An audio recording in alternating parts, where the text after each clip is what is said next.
Sziasztok! Beköszöntött a szűz időszak, és hoztam is hozzá egy heti kérdést, ami így szól. Hogyan teremts nagyobb egyensúlyt az életedbe? Valamint hoztam hozzá 3 tarókártyát, úgyhogy arra kérlek, hogy most a 3 közül válasz egyet heti üzenetnek.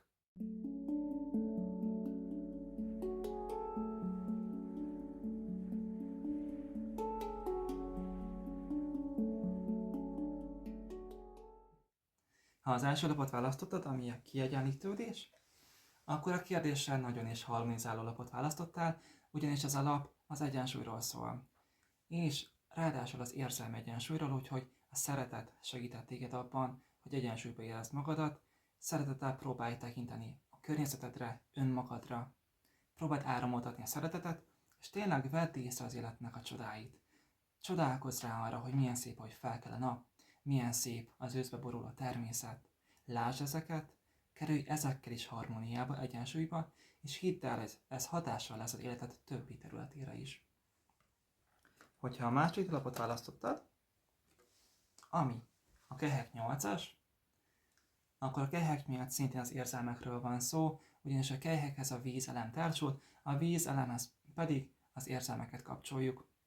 A 8-asnál pedig az érzelmek maximumát jelenti, tehát hogyan lehet eljutni az érzelmek maximumára úgy, hogy te közben egyensúlyba kerülsz. A lap alapján lehet, hogy szükséged lehet arra, hogy kicsit visszavonulj, kicsit adj magadnak időt, és ha az elmúlt időszakban nem volt nagyon időd arra, hogy önmagaddal legyél, egy kis időt adj magadnak, akkor ez a lap azt üzeni, hogy bátran adj magadnak időt arra, hogy feldolgozz az elmúlt eseményeket, hogy újra egyensúlyba kerülj önmagaddal. Ha a harmadik lapot választottad, ami szintén 8-as, csak érmékminőség, érmék 8-as, akkor itt az értékek kapcsolódnak össze megint a magasabb érzelmekkel. Lehet, hogy számodra most igazi feladat az egyensúly megtalálása, de hidd el, hogy a belefektetett energia, a szorgalom az meghozza a gyümölcsét, és bátran legyen most neked prioritás az, hogy egyensúlyban vagy, mert hidd el, hogy ez is az egészségünknek a feltétele, ez is segít minket ahhoz, hogy egészségesek legyünk.